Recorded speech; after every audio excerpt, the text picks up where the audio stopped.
Good Morning Business, le débat. On parle souvent de la dette française. Nicolas Dos parle comme ça, voilà. Oui, je m'égare. On est à l'antenne, Nicolas, et on parle d'un sujet important Absolument. ce matin. La dette française, on en parle souvent sur ce plateau avec vous, messieurs. Eh ben, elle continue à s'acheter bien. Ah bah, là, phénomène absolument. En fait, c'est ce qui s'est passé, c'est l'incarnation de l'extraordinaire talent de l'agence France Trésor. Vous savez, c'est 30-35 personnes installées au 9e étage de la Tour Colbert, dans le bâtiment de Bercy, parce qu'ils ont sorti hier un nouveau produit, une nouvelle obligation assimilable du Trésor, et qui a été très habilement pensée pour correspondre exactement aux attentes du marché. C'est ce qu'on appelle, alors moi je ne connaissais pas, l'OAT 15 ans long. 15 ans long, en fait, c'est une OAT à maturité de 17 ans et demi. Visiblement, c'est exactement ce que voulait le marché. Donc, Banco, il y a eu l'adjudication hier, il y avait 10 milliards à lever, il y a eu 134 milliards de demandes.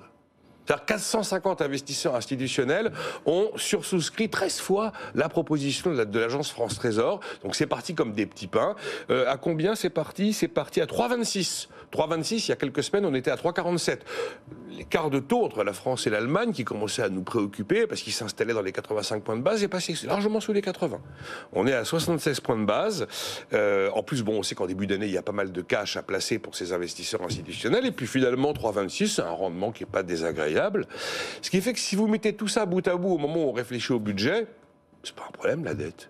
Tout le monde en veut de la dette, ça part comme des petits pains, la dette de la France. Ah, attendez, circulez, arrêtez de nous bassiner avec cette histoire de dette, de désendettement, faut consommer moins, faut produire plus, faut travailler plus.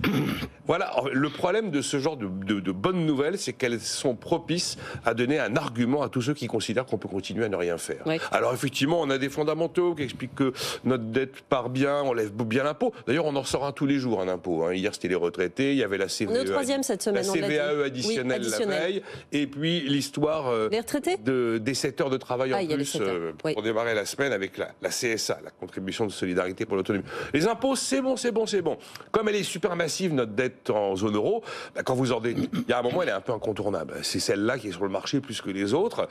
Et puis on a effectivement cette fameuse épargne financière liquide absolument astronomique. On a eu encore là cette nuit le chiffre des intérêts records de l'épargne réglementée. Qu'est-ce que les Français sont fourmis? Et puis on a cet euro qui nous protège malgré la faiblesse de l'Allemagne. C'est une bonne nouvelle, mais finalement, c'est une bonne nouvelle qui... un train peut en cacher un autre, quoi. Attention à ne pas se réjouir, parce que là, on a réussi une très belle adjudication. Jusqu'à quand, surtout, ça peut tenir, Jean-Marc? Oui, évidemment que ce n'est pas une bonne nouvelle. Oui, c'est à la fois c'est une bonne et une nouvelle qui libère nos dirigeants. Mais je crois que, d'abord, il y a des idées avec lesquelles je ne suis pas d'accord. Le fait qu'il y ait beaucoup d'épargne, c'est pas vrai, puisqu'on a un déficit de balance des paiements courants, je rappelle.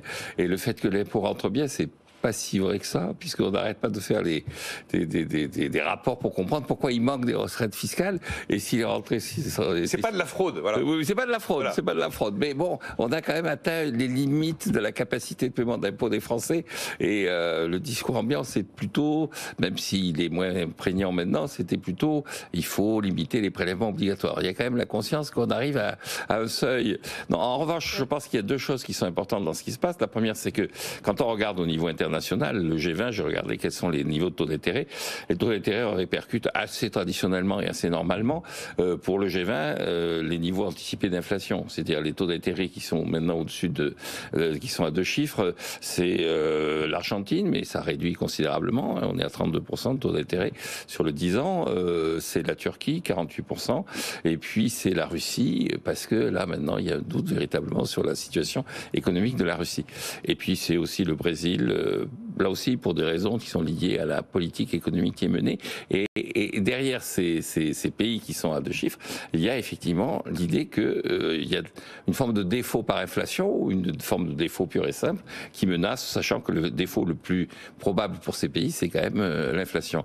La deuxième remarque que je ferai, c'est que ce qui est intéressant dans tout ça, c'est les annonces de la Banque centrale n'ont pas encore été vécues comme étant une menace sur les taux d'intérêt.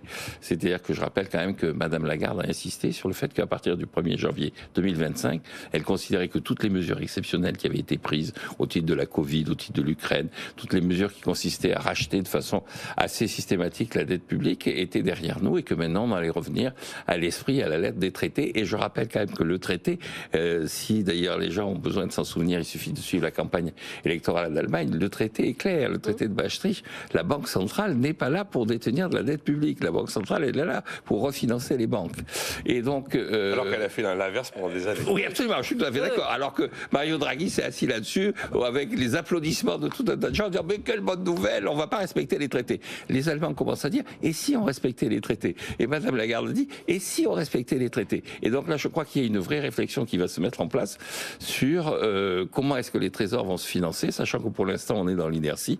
Et avec 3,2, d'ailleurs, on a un taux d'intérêt qui est pas loin du taux d'intérêt d'équilibre. C'est-à-dire la bonne vieille règle, taux d'intérêt égale taux de croissance, elle est pratiquement aux alentours de 3,2. On est un peu au-dessus. Oui, tout à fait. On est un peu au-dessus. Mais un petit peu l'impression de tourner en rond. Oui, mais là, Très vite. J'entends très bien ce que dit Jean-Marc, mais on se dit de toute façon, si on a un couac sur un pays too big to fail comme la France, la BCE interviendra. Alors, la BCE doit-elle respecter les traités ou se moucher avec les traités à la première occasion? On pourrait peut-être avoir la réponse prochainement. Hein. Oui, c'est la bonne question de notre prochain débat, mais ça nous dépasse quand même. Merci, messieurs. Et Jean-Marc Daniel, on vous retrouve à 8h45. Vous reviendrez pour la carte blanche. Et on reviendra sur la disparition de l'Office français de la biodiversité. Absolument. Avec vous et de l'écologie punitive. À tout à l'heure.